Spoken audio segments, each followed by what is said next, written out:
Deuxième petite vidéo dans laquelle on va vous parler des nutriments essentiels, des macronutriments et des micronutriments qui sont présents pour l'un en très grande quantité dans notre corps et l'autre en plus petite quantité qui nous apportent l'énergie au quotidien. Les trois principaux sont protéines, glucides, lipides. On va vous parler également un petit peu des vitamines, des minéraux, des fibres et bien entendu de l'eau. Allez, let's go!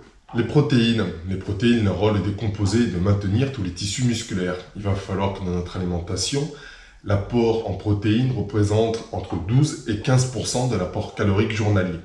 Les protéines sont catégorisées en trois. Les protéines essentielles qui ne sont pas produites par le corps et qu'on va devoir apporter par notre alimentation. Les semi-essentielles qui sont un petit peu produites par le corps et un petit peu complétées par notre alimentation. Et les non essentielles qui sont produites tout simplement par le corps.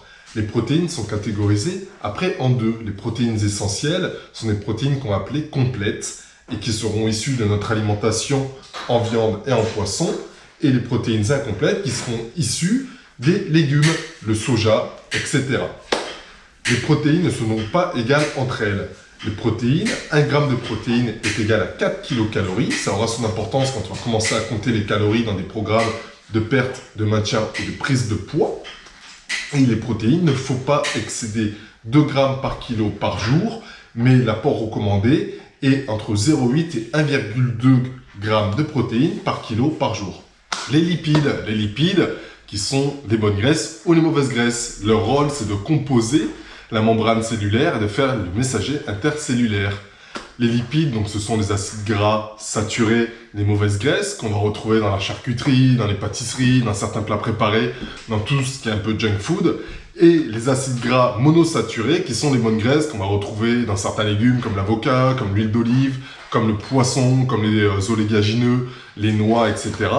Et là-dessus, il va falloir augmenter notre apport de bonnes graisses et diminuer l'apport de mauvaises graisses. Les lipides doivent représenterait entre 30 et 35% de l'apport calorique journalier. Et pour nous aider à les compter, 1 g de lipides est égal à 9 calories. Comparé aux protéines où 1 g est égal à 4, 1 g est égal à 9 calories au niveau des lipides. Donc on s'aperçoit qu'on atteint très aisément le niveau des lipides recommandés par jour. Et on a même tendance à les dépasser, ce qui peut souvent provoquer du surpoids et trop de gras. Les glucides. Troisième macronutriment qui doivent représenter entre 45 et 55% de notre apport calorique journalier. C'est la première source d'énergie la plus facilement utilisable par notre organisme. Il se sépare en deux. Les complexes apportés par les féculents, donc les produits céréaliers et certains légumes, et les glucides simples apportés par le fructose, donc les fruits, et le lactose apporté par les produits laitiers. Toutefois, on va faire attention aux produits laitiers, à ce qui ne tombe pas dans la catégorie des mauvaises graisses, donc acides gras saturés qui à ce moment-là nous font un excédent calorique et on n'arrive plus à suivre notre programme alimentaire. Donc les micronutriments, les fibres, qu'on va catégoriser en deux, les fibres solubles et les fibres insolubles, qui sont un élément essentiel au bon transit intestinal du corps, qu'on va retrouver dans les produits céréaliers, dans les fruits, dans les farines complètes, tout au long de notre alimentation, et les vitamines et minéraux qu'on va retrouver dans l'eau et dans tous nos aliments qu'on va manger au fur et à mesure de l'année. Donc on peut faire des petites cures de magnésium ou de vitamine C en fonction des prises de sang, mais naturellement, dans notre alimentation, ils vont y être apportés. Enfin, en conclusion, donc les macronutriments, ce sont les protéines, les lipides et les glucides. Les protéines, 1 g est égal à 4 calories, les lipides, 1 g est égal à 9 calories, et les glucides, 1 g est égal à 4 calories.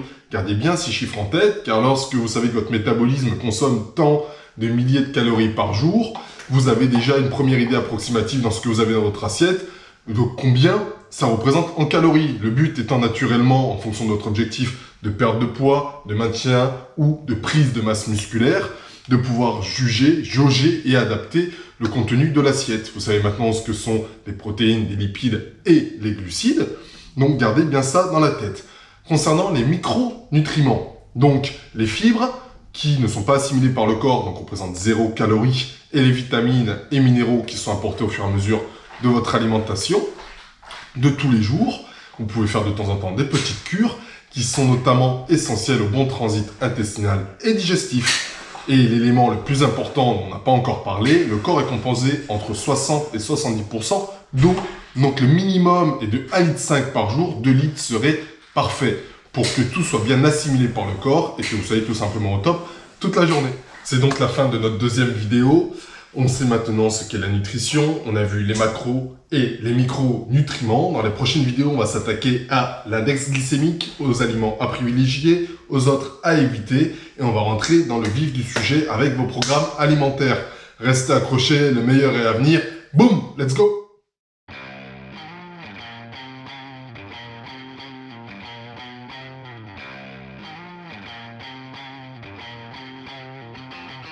When the line froze, what did I see?